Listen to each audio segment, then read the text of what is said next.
Right before Christmas, these three beautiful Polytechnic students followed their boyfriends home for just a small party. Little did they know they'd become a December sacrifice.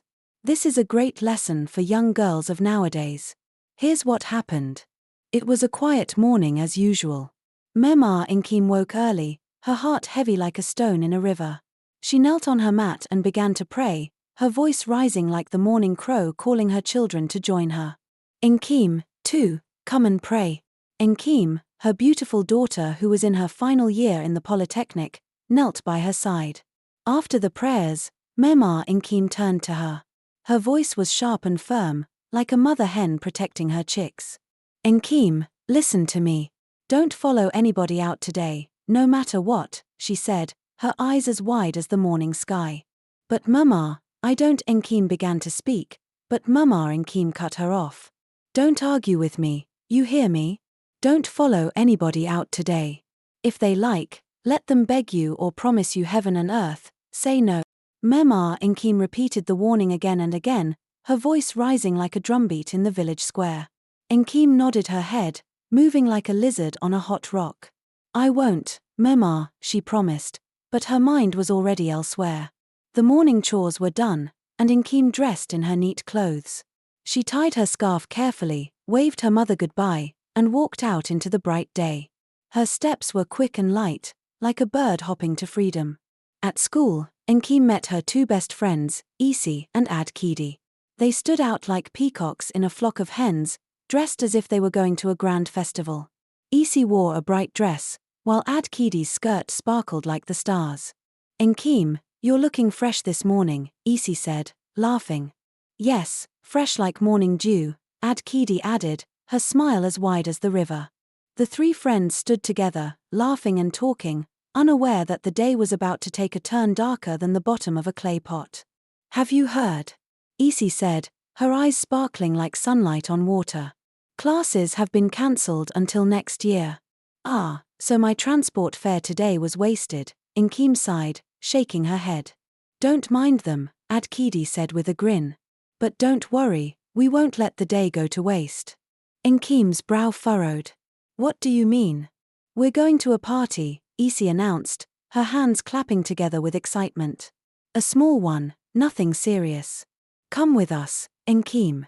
Inkim froze, her mother's warning ringing in her ears like the sound of a warning gong. I can't, she said, shaking her head. I need to study. I can't just waste my time. Isi rolled her eyes, and Adkidi leaned closer, her voice soft and teasing. It's just a small party, Inkim. No harm will come. Come on, we'll just dance, eat, and come back. Don't be boring. No, I can't, Inkim started, but her friends cut her off. Inkim, are you now a grandmother? Live a little, Isi said, laughing. Okay, Inkim finally agreed, her voice low like a beaten drum. But only for a little while. Not long after, the sound of loud music filled the air. Kelly, Adkidi's boyfriend, arrived in a shiny car, the music booming like thunder. Roji and Faji, his friends, were with him, their grins wide and confident. Let's go, girls, Kelly called out, his voice full of excitement. The girls climbed into the car, their laughter rising like birds. Into the sky, Inkim sat quietly, her heart uneasy, but her friend's joy was infectious. The car sped off, the music loud, and the mood high as they headed toward what they thought would be a night of fun. The house was full of life, music blasting like the beating of drums during a festival. Laughter and cheers filled the air as people danced in pairs, their bodies swaying like trees in the wind. Inkim, shy at first, soon found herself dancing with Faji, while Isi was paired with Roji and Adkidi with Kelly. The friends laughed and danced, their joy bubbling over like palm wine in a full calabash. After a while, Kelly clapped his hands to get everyone's attention. Friends, it's time for a special treat. I have something planned just for us, he said with a grin that didn't quite reach his eyes. Excitement rippled through the group as Kelly led them outside. The girls, giggling and curious, followed as he drove them to a nearby hotel. The table was already set with plates of steaming food and bottles of drink shining under the soft light. Eat, my queens, Kelly said with a flourish, pulling out chairs for the girls. The girls ate and drank, their laughter echoing through the room like the melody of a happy song. Meanwhile, far away, Mema Nkim sat in her market stall, her heart heavy like a sack of stones. Nkim should have been back by now. She tried to call her, but the phone rang and rang with no answer. Why won't she pick up? Mema Nkim muttered, her palms sweaty as she dialed again. Her spirit was restless, like the wind before a storm. Back at the hotel, Nkim's phone buzzed on the table, unnoticed in the noise and excitement. She didn't hear it, the music was too loud, and the night too enchanting. But suddenly, the enchantment began to fade. Nkim's head felt heavy, like someone had poured sand into it. Her vision blurred, and her legs wobbled. She grabbed the edge of the table, but the room spun faster and faster. Isi slumped first, then Ad-Kidi. Nkim fought to stay awake, but her strength gave way, and darkness swallowed her whole. When Nkim woke up, she was no longer in the hotel. The air was cold and smelled of damp earth. She looked around and saw cracked walls and broken windows. They were in an uncompleted building deep in the middle of nowhere. Her hands and legs were tied with thick ropes. She turned her head and saw Isi and Ad-Kidi beside her, also tied and unconscious. Fear gripped her heart like the claws of a wild beast. Where are we?" she whispered, her voice trembling like leaves in the harmattan. "Breeze, wake up," Nkim whispered urgently, nudging them with her elbow. Her voice trembled like dry leaves in the harmattan wind.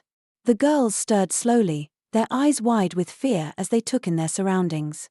In front of them stood Kelly, Roji, and Faji, their cheerful faces replaced with cold, emotionless stares. Behind them, an old man emerged from the shadows, his presence filling the room like smoke, choking and oppressive. He held knives of different shapes and sizes, their blades gleaming in the dim light. Beside him was a calabash, empty but waiting. "Do not shout," Kelly warned, his voice low and dangerous. Nkim and her friends began to cry, the tears falling like rain as they begged for mercy, but the men didn't flinch. The old man's eyes burned like fire as he stepped closer, the air thick with the promise of evil. The room was silent except for the dripping sound of water from the ceiling. The old man stood tall, his eyes sharp like the blade of a hunter's machete. His deep and strange voice echoed in the darkness. "Pick a knife," he commanded, holding out the gleaming weapons. "Anyone who refuses will be flogged until their skin peels like yam." Nkim and her friends cried harder, their sobs filling the empty space. "Please, we didn't do anything wrong," Isi begged, her voice trembling like a frightened bird. "Silence," the old man barked, his voice like thunder. He motioned to Kelly and his friends, who stepped forward with ropes in hand. The girls screamed and struggled, but the ropes held them tightly. The old man brought out a small black bottle filled with a dark, foul-smelling liquid. He poured it into a wooden cup and held it to Ad-Kidi's lips. "Drink," he said, his voice calm but cold. Ad-Kidi shook her head, her lips trembling. "No, please," she begged.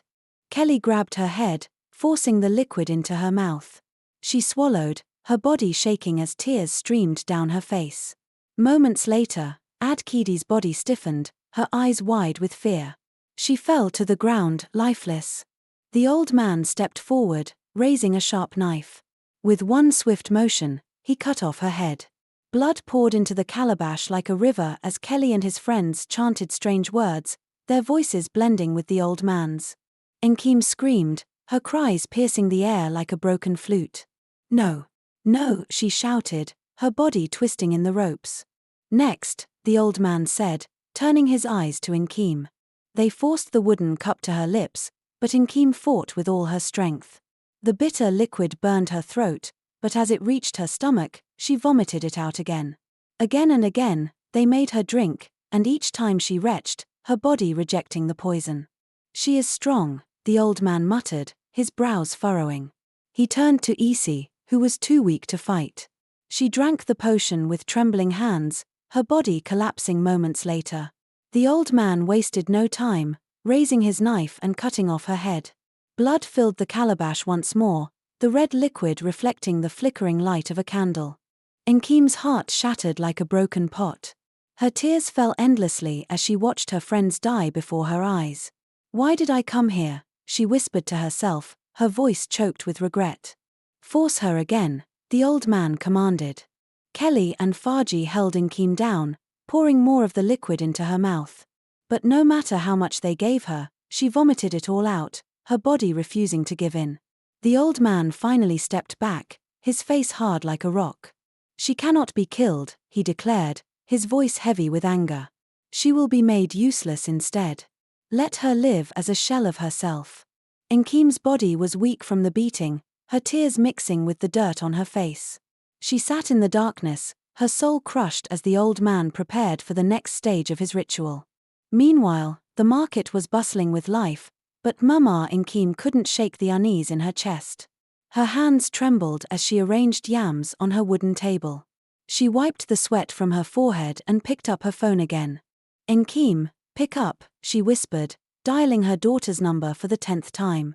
The phone didn't ring, it was switched off. Mama Nkeem's heart raced, beating like a drum in her chest. Her mind swelled with thoughts darker than a stormy night. "God, please protect my child," she prayed under her breath, her lips moving quickly. She looked around, but the market's noise drowned her thoughts. Far away, Kelly and his friends followed the old man's final instructions.